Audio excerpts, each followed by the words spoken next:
성경 말씀 누가복음 19장 1절로 10절까지 말씀 교독하여 올립니다. 예수께서 여리고로 들어가 지나가시더라.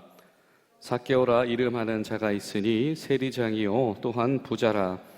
그가 예수께서 어떠한 사람인가 하여 보고자 하되 키가 작고 사람이 많아 할 수 없어 앞으로 달려가서 보기 위하여 돌무화과 나무에 올라가니 이는 예수께서 그리로 지나가게 되밀어라.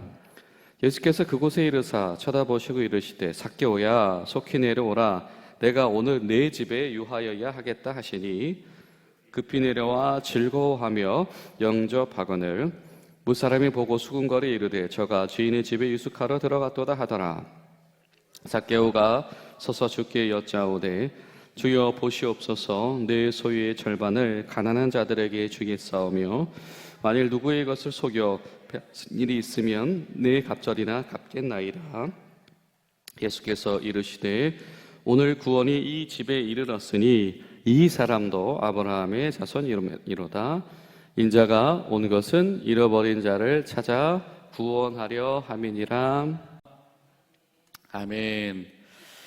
우리가 이번 한 주간 동안에는 이 삭개오를 예수님께서 찾아오신 말씀 속에서 우리들에게 주시는 도전들, 또 우리가 기억해야만 하는 우리 전도해야 될 사람들, 또 특별히 우리 교회를 떠나 있는 우리 가나안 성도들을 주 안에서 우리가 기억하며 품고 기도하는 한 주간이었습니다.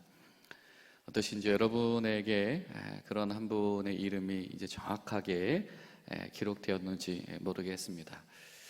예수님께서 찾아오셔서 불러주시는 사건이 한 개인에게 어떤 구원의 역사를 일으키는가, 그에게 어떤 변화를 일으키는가, 그리고 그것이 이 편견과 이 정죄의 장벽을 넘어서는 이게 얼마나 위대한 일인가를 우리가 목격하였습니다.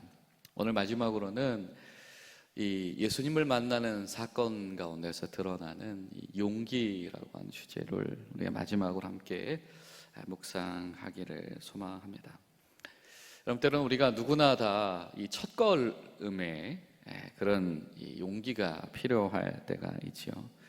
마치 우주 비행사가 이 로켓에 몸을 심고 처음 이 발사체에 몸을 실는 용기, 그리고 우주 공간을 유영하면서 또 달에 발을 처음 내딛기 위해서 이 안전한 이 비행선 밖으로 나가는 용기들, 이 위대한 첫걸음들 가운데서는 이 반드시 그런 용기가 필요합니다. 근데 이 삭개오라고 하는 사람의 인생에 있어서는 마치 달에 착륙을 하듯이 로켓을 타고 우주로 올라가듯이 이 돌무화과 나무 위로 올라가는 용기가 필요했고, 그리고 거기서 내려와서 예수님을 모시고 자신의 집으로 들어가는 용기가 필요했습니다. 다른 선택을 할 수도 있었겠죠. 예수님을 만난다는 소식을 들었을 때 외면할 수도 있었을 것이고, 그리고 그렇게 대놓고 예수님을 만나지 않고 그냥 멀리서 예수님을 인지만 해도 됐을 수도 있고, 아니면 간접적으로 전해 듣기만 해도 됐을 수도 있습니다. 그런데 오늘 특별히 예수님께서 여리고성을 지나가시면서 이 삭개오를 만나는 이 장면 가운데서는 이 삭개오에게 특별한 이 마음의 우선순위의 변화가 일어났다라고 하는 것이죠.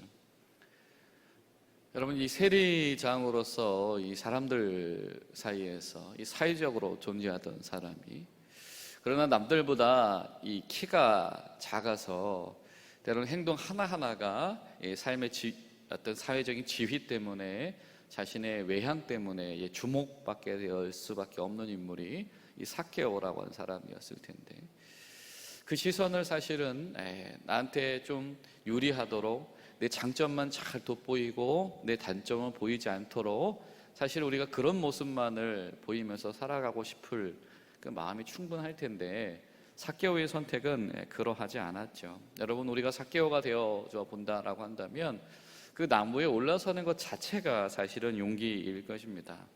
저가 누구냐, 왜 굳이 저렇게 올라가느냐라고 하는 주목을 받아야 될 것이고요.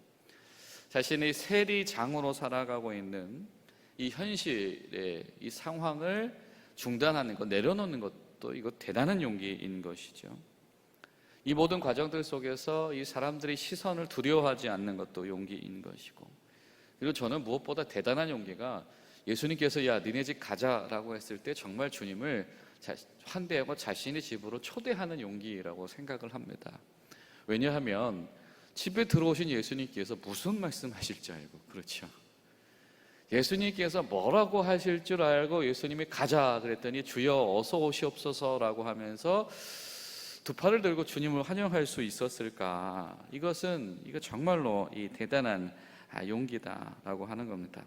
그리고 무엇보다도 은혜로 주님께서 이끄실 때에 회개하는 것, 결단하는 것, 이것은 대단한 용기다. 그러니 무엇입니까, 여러분?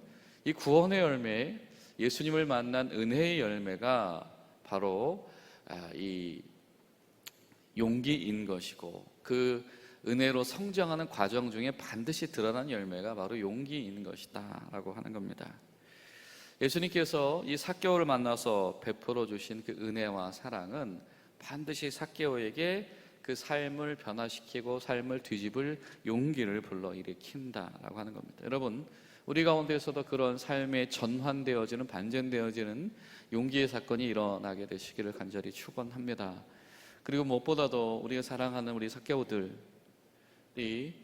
그들의 삶의 지금을 과감하게 중단하고 때론 반전시키면서 예수님이 원하시는 장으로 나오게 되어지는 변화시킬 용기, 반전시킬 용기들이 그들 가운데 일어날 수 있게 되기를 간절히 소망합니다.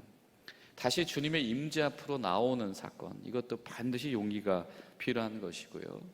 그리고 믿지 않는 자들이 소위 말하는 이 기독교인의 삶으로, 기독교 세계관으로 들어오는 것도 이건 대단한 용기가 필요한 것이다. 그러나 한 가지 확실한 것은 주님께서 불러일으키는 이 용기라는 불씨는 그냥 작은 불씨로 머물지 않고 자신의 삶을 통째로 변화시키고 헌신하는 하나님, 주님, 내 삶의 전부, 내 삶의 50%를 주님을 위해서 쓰겠습니다. 내가 인지하지 못했던 것까지 내가 2배, 4배 보상하겠습니다 라고 하는 큰 불꽃으로 활활 타오를 수 있게 될 줄로 믿습니다. 예수님과의 관계는 반드시 우리를 용기 있는 행동으로 이끌어낸다라고 하는 것이죠. 여러분, 하나님과 관계를 잘 맺는 이들의 용기 있는 행동들, 우리가 성경을 통해서 많이 발견할 수 있습니다. 우리가 잘 아는 다니엘서 3장에 등장을 하는 다니엘의 친구들이지요. 사드락과 메삭과 아벳느고의 이야기입니다. 성경은 뭐라고 얘기합니까? 그들의 답변 속에서 그들이 하나님과의 평상시에 쌓고 있던 신뢰가 얼마나 대단한가를 이야기를 합니다.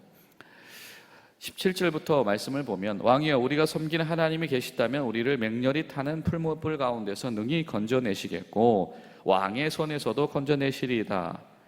그렇게 하지 아니하실지라도 왕이여, 우리가 왕들의 신을 섬기지도 아니하고 왕이 세우신 금신상에도 절하지 아니할 줄 아옵소서. 우리가 굳이 이 말을 당신에게 대답할 필요는 없지만, 우리가 신뢰하는 하나님, 우리가 매일매일 아침에, 점심에, 저녁에 하루에 3번씩 만나는 하나님은 우리를 보존하실 것입니다. 그러나 하나님은 비록 지금 이 사건 가운데서 우리를 보존하지 않으시더라도 우리는 하나님을 배반할 이유가 없습니다. 하나님과의 이 견실한 관계가 쌓여지고 있는 사람은 반드시 용기 있는 행동으로 결단하게 되어져 있다라고 하는 것이죠. 여러분, 청년 다윗도 마찬가지이지요. 이 전장에서 이 전쟁을 돕고는 자 골리앗이 서서 그 거대한 사람이 얼마나 많은 조롱을 행하였습니까? 그러나 이것이 만들어내는 분위기는 아무도 거기에서 반전을 유도할 수 없었다라고 하는 것이죠. 그때 누가 나섭니까? 다윗이 나섭니다. 다윗은 자신의 신앙을 증명할 용기를 이때 발휘합니다. 자신이 양떼를 지킬 때에 하나님께서 나를 보존해 주셨다. 내가 돌팔매질을 할 때에 짐승들을 물리칠 수 있었다. 이 작은 경험을 이 중요한 위기의 순간 가운데 적용할 용기를 보인다라고 하는 것이죠. 여러분 어떻습니까? 저 여러분 가운데 우리가 가지고 있는 신앙의 원칙들이 있지요. 내가 가지고 있는 신앙적인 작은 신념들이 있을 수가 있습니다. 그런데 나의 그 신앙의 원칙들, 아니면 믿음이라고 어디 꺼내놓기도 사실은 민망한 어떤 신앙적인 신념을 나의 인생의 중요한 문제에 있어서 가장 제일 1원칙으로 삼을 수 있겠는가? 이것은 굉장히 중요한 용기이다라고 하는 겁니다. 그러나 성경이 증언하는 것은 우리가 하나님을 신뢰하고 하나님을 믿고 그 안에서 용기를 내어서 도전할 때에 골리앗을 넘어설 수 있다라고 하는 것이고, 그리고 그것보다 더 중요한 것은 무엇입니까? 다윗 이 한 사람의 용기가 그 절망의 전장을 승리의 전장으로 바꿀 수 있었다라고 하는 것입니다. 성도 한 사람의 용기가, 믿음의 사람 한 사람의 용기가 이 무너진 현실, 무너진 믿음의 삶을 뒤바꿔내는 그런 첫 걸음으로 사용될 수 있는 줄로 믿습니다. 저는 여러분의 용기가, 특별히 돌아올 삭개오들의 용기가 주님 안에서 그렇게 사용되어지시기를 간절히 소망합니다. 그리고 또 한 가지 중요한 것이 있지요. 용기다라고 하는 것은 바로 신앙 공동체의 증언적인 삶입니다. 사도행전 28장 31절을 보면 사도행전이 이렇게 결론이 납니다. 하나님의 나라를 전포하며 주 예수 그리스도에 관한 모든 것을 담대하게 거침없이 가르치더라. 교회를 하나님께서 등장시키시고 그 예수님 죽음 앞에서 뿔뿔이 흩어졌던 실패했던 제자들을 굳이 다시 찾아가지고 한 사람 한 사람을 준비시키시고 이렇게 세우시면서 시작하셨던 그 주님의 그 교회는 어떠한 교회이다? 하나님의 나라를 전파하는 일에 주 예수 그리스도에 관한 모든 것을 담대히 거침없이 가르치고 증언하는 교회이더라라고 하는 것이죠. 여러분, 교회가 증언하지 않으면 하나님 나라를 들을 수 없습니다. 교회가 증언하지 않으면 우리가 예수님을 만날 수가 없습니다. 교회가 증언하지 않으면 예수 그리스도를 주님으로 모실 수가 없지요. 여러분, 우리가 교회가 예수 그리스도를 증언하는 일에 관하여서 용기를 잃지 않아야 되겠습니다.